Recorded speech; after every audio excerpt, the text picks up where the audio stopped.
Did you know that Google personalizes many searches by city, and Also Asked is the only tool to access live People Also Ask data at city level? Try for free at alsoasked.com. I was going to say that SEO with Fat Joe is as peaceful as this, but then the birds are all having fights.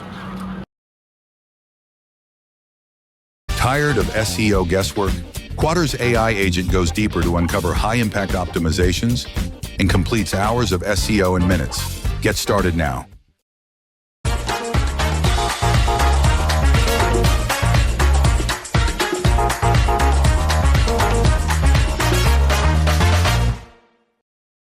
Just, content is content. Everyone's trying to be a LinkedIn influencer nowadays, including myself. Thank you. Round of applause for Sarah. I think she's doing a brilliant job, and I don't think gets the recognition. And also Fleur, who is here, stage manager. If it wasn't for her, I'm sure none of this would go according to plan. So big round of applause for her and the team. Hands up if you use social media for your business. Oh yeah, come on, and it's tiring. And keep them up if you use TikTok. Oh, that's not bad. Okay, cool. And keep your hands up if you know who I am. Oh, brilliant. That's a good one. Get all the hands down. Yeah, I'm Alvin. And if you don't know me, then please add me on LinkedIn at Alvin Gunputh and swing any questions or anything else, hair tips. I'm great at those. So yeah, follow me there. I'm going to be talking about social commerce, social listening, customer journey. And I know what you're thinking. First of all, these are really big topics that can't necessarily be covered in 20 minutes. So I'm going to try and do it in 15. So let's see how we get on. So social commerce, hands up if you know what social commerce is, and hands up if you're in the e-commerce game. Great, excellent. So you kind of know what it means, what it's about. It's about being able to kind of turn those interactions into transactions. So taking someone through a specific journey, social first in some instances, and converting them into a sale. And that could be across Facebook, Instagram, TikTok, potentially looking forwards to even things like WhatsApp and WeChat, if you know about the kind of APAC region. So just some stats for you guys. I'll move out the way so you can see that in terms of what we're seeing in terms of kind of social media and its impact on social commerce. And these are really big numbers when you think about it. You know, people sometimes say thousands and millions, but these are in the billions and trillions, which I think is crazy. So $3 trillion is what we're seeing for 2026, which is, what, 7, 8 months? That's what's being projected. That's going to be transacting through social commerce. So when I talk about social commerce, in this instance, I'm talking about people who are using social media like ourselves, Instagram, TikTok, and converting a sale, buying a product on those channels. That is the value number that we're talking about here. And actually, what we found is that 28% of people on social media, they're using it for inspiration to find things to do or buy, which is kind of why we probably tend to use it now, more for the inspiration, more checking up on what people do, bless you. And 23% mainly use it to see the content posted by their favorite brands, which is interesting because it means even though they're not using it for shopping per se, it's proving to be an effective channel for brands, which I'm hoping you already all know anyway. But what this proves is that some people can be in those spaces and those instances and actually end up buying a product. So a couple of stats for you guys. So 71% of Gen Z, cheer if you're Gen Z. Yeah, everyone is instantly jealous of you guys. 68% of millennials have made purchases directly through social media. So like myself, I have actually made a purchase through social media based on just interesting content and the product I thought I'd give a go because of its low price point. And actually, you're actually 1.7 times more likely as a TikTok user to buy a product that you discover on the app. So what that means is that you are on the TikTok environment, that ecosystem, and you see the product there for the first time, and you end up buying that product. So you don't need to navigate anywhere else. You don't see it outside, offline. You see it on there, and you end up buying it. Sometimes at 2 a.m. Here's a quick example. Anyone work in this brand here? Good. So Misoma, so this is an example of what an e-commerce, social commerce journey might look like for somebody on Instagram. This may have been updated since I got these images, but basically you can see here, you tend to see the product on your feed, you click through, you may see their catalog and what other products are available, and then you kind of get to step 3 and 4. And does anybody notice what happens when you kind of get to stage 4? Just shout out. Okay, great, good. Good teacher, you're gonna learn today. So step 4 as you can see, opens up in a browser within the app. So first things first, it's not within the app. So what you're doing here is already making it a slightly difficult journey for the user. And it might not seem like that on the basis of what we're looking at here, but actually there's so many different elements that could affect this in this bit between step 3 and 4. But when you look at what TikTok does, piece of content in your feed for your For You feed comes up, maybe has some specific targeting based around it, knows I don't get enough sleep because of my 2 annoying children, so says, hey, maybe a pillow might help. So, okay, fine, you got me, you know your target market, I'll have a gander, click shop now, okay, £75 for a pillow, so this is a bit extreme, but good reviews, you carry on, and I'm still in the app. I haven't navigated off the app, I haven't navigated to a different browser within the app, I'm still within TikTok's ecosystem and environment. And then all I do here, further down, or actually at the top, Apple Pay, boom, 2 clicks, and I've ordered it. So what I'm saying is here, is that I'm not a big fan of Instagram for social commerce because of step 3 and 4, because of where it takes you and how that can impact the consumer journey. So if you are selling products, there's no problem being on Instagram, but I would advocate that you opt for this model that TikTok are using. And it is the case that Instagram will get there, but TikTok are, like they currently are, leading the way in terms of content, innovation, and even commerce. So, and I work for a fintech in the payment space, so it's quite important for me to know how the mechanics behind it work. And I can tell you that TikTok's technology and what they're planning to do in terms of super wallets and mobile wallets is way advanced of anyone else. So if there's one thing you're going to do today, go and start testing out that, maybe buy a product. I'll caveat that, just be careful you're not being scammed, so just do your due diligence. But yeah, so that for me makes it so seamless, and that's what you want. You want a seamless journey. How annoyed do we get when we try to buy something in this stage and it drops out because it's not within their system, or you have to enter your card details, where here it's all automated in terms of payment information, providing it's within your phone. So I'm going to read my own slides. So what I want to kind of illustrate off the back of that is that they are becoming our storefronts. And the more you kind of take that to heart and understand that, is that actually whatever people are seeing is an opportunity for you to connect with them, to talk in a creative way about your products. I'm not saying you buy one, you get one free. No, don't do that. Be a bit clever, be a bit subtle, use psychology as well behind it. And this is where video can help you as well. So as you can see in that TikTok example, it was a video of a guy telling me the benefits of this pillow, or even just like how a good pillow can help your spinal alignment and improve your sleep. So that's another example. And also, trust is built through creators. So if you're able to, and you have the budget to experiment with that, I'd say give it a go.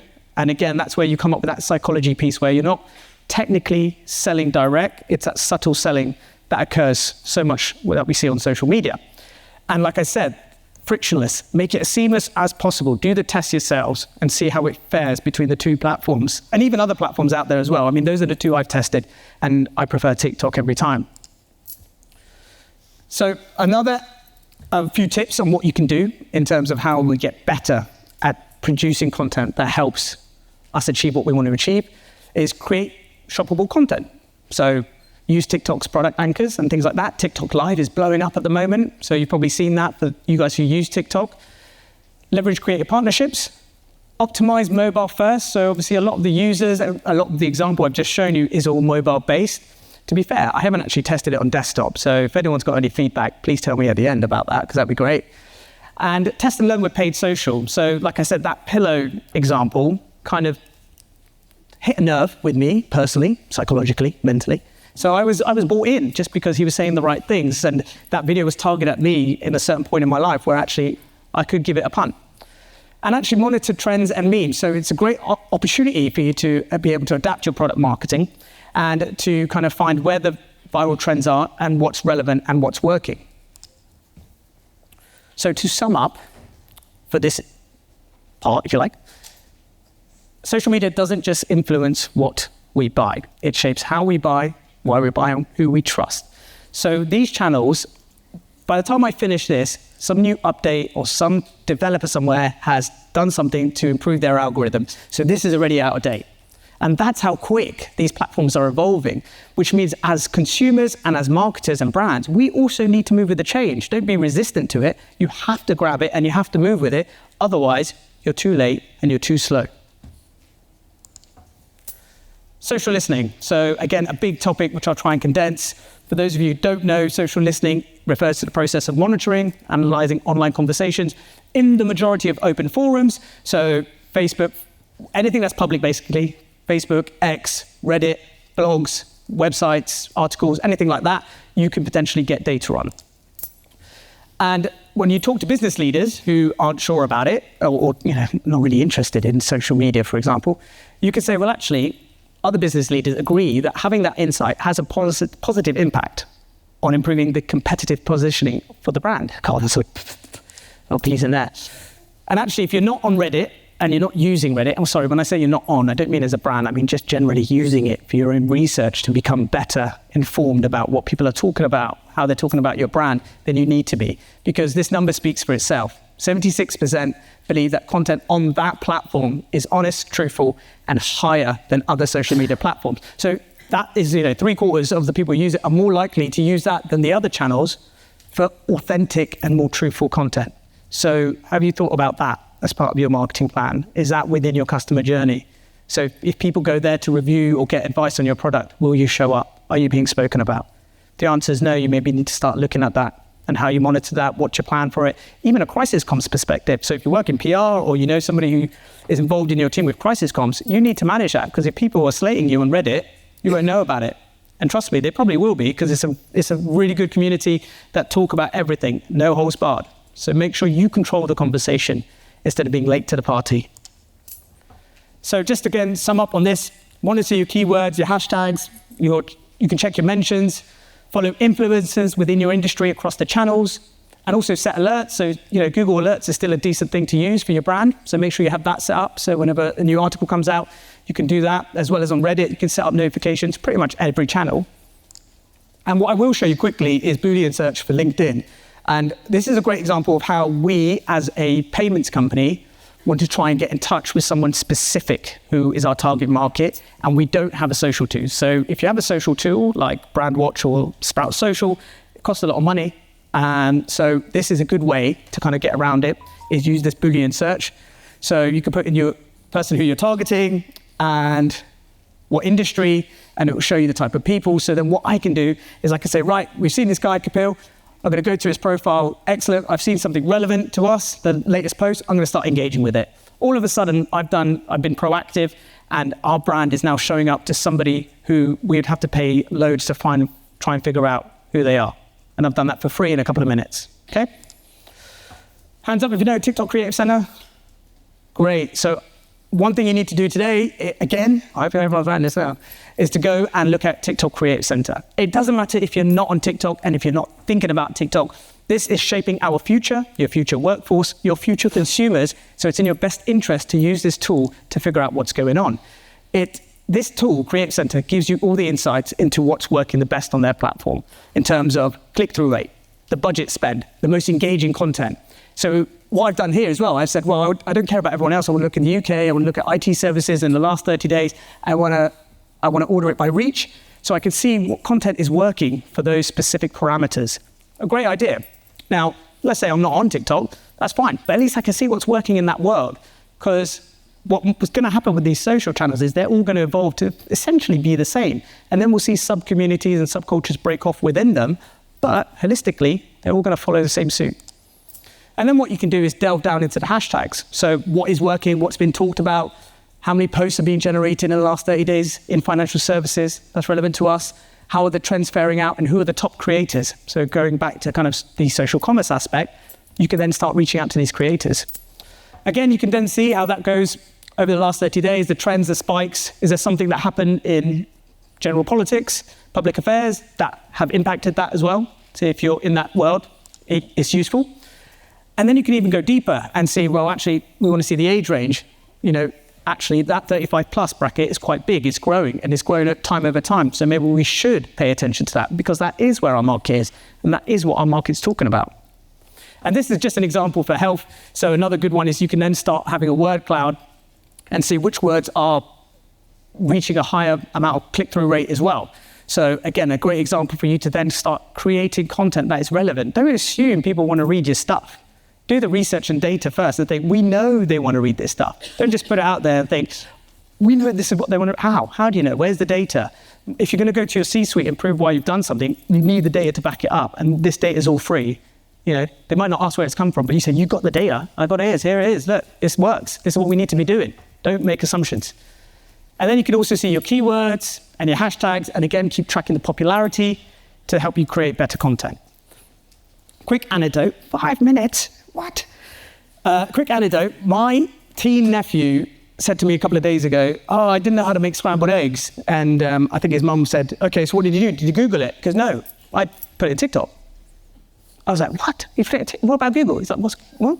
No, I put it in TikTok, bam. And you can see here on the right how TikTok has evolved its platform to show you basically how it's becoming that kind of search engine, if you like, because they know that's where the users are, that's where they're searching for these topics, and you can see the related queries, like how we used to get on Google.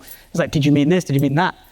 They're doing it as well, okay? And the one step ahead, they're providing you with videos and an AI-produced summary as well, okay? So once you kind of combine all that together, everything I've just spoke about in social listening particularly, you can then get closer to personalization. For me, the more personalized we can be, again, going back to don't make assumptions, make content that's relevant and what your audience want to know. Don't tell them something they don't want to know. That will help. So again, if you as a brand listen to not just what's been said around you, you'll be able to control those conversations. Okay, it's not just about listening, it's about understanding and understanding what behavior is being driven by those conversations to help you create better content to drive transactions, to drive leads, to drive traffic. Customer journey, quick one on this. So this is what particularly a customer journey might look like, you know, a couple of years ago, I suppose, in terms of it's very pragmatic, it's very simple, it's very easy to follow. Great, lovely. This is probably what it looks like now. Messy middle, if you haven't seen it, have a look. It basically says this is what a customer journey might look like. It's not what it used to be. It has evolved. And now this is what it's probably more realistically going to be like in terms of touch points, in terms of the different stages throughout the funnel. But there's one thing you will notice within this kind of crazy noise is that social media is the constant without that funnel, which is interesting. So regardless of where people are going and jumping off, getting touch points from you, they will always some point within this journey go back to social media and just, you know, browse or whatever they need to do. But it is an opportunity for you to carry on and move them down that kind of funnel. So what is journey mapping? Liam Neeson says it best. Yeah. There's a lot on this slide, and I'm not going to kind of waffle through because I've got 2 minutes, but here's some, like, you know, I just wanted to identify the touch points, the pain points, and some really basic strategy of what you can do. So quickly take a photo so I can go to the next slide. Thank you. And then to sum up, what can you do? You can be consistent with your messaging. You know, consistency is key, whatever you want to do. People are like, well, how many times do we need to post and how much content do we need? As long as you're consistent and you're saying the right thing based on your research, you can't go really wrong. You need to work on the optimization bit. So fix those pain points. Do you know the pain points? Do you sit with account management? Do you sit with product and tech teams if you work in that industry and find out what our customers saying? What are prospects and clients saying? Is there a difference? Are we tuning in our content into that?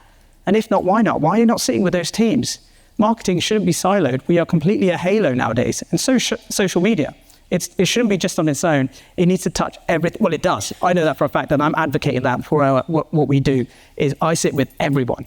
Sales, tech, product, because the more I know about our ICP, the more better we can be in terms of creating content and driving that bottom line for the business. And I want people to know that that's having an impact. As marketers, we need to always prove that we're having that impact. So you've got to put in the work, but you've got to put in the work with everyone else in the company. So in mature markets, mapping the journey isn't about fixing what's broken. It's about uncovering what's invisible. So it gives you a great opportunity to provide the reassurance and relevance and also the recognition I was talking about to help you that could have tipped the decision your way. So, you know, putting that time, like I was saying, into those little bits could be the basis of someone converting with you or a competitor. I didn't have a fancy QR code, so you can't scan it to follow me. But there I am. That's me. I am the same. No catfishing. Connect with me. Let me know what you think. Thank you. Demand sphere. Limitless visual insights from the SERPs. Unlimited dashboards and users. Easy to use and easy to scale your growth to new levels. Monthly reporting making you want to shove sharp things up your nose? Try Dragon Metrics, the all-in-one SEO software with mind-blowing reporting tools.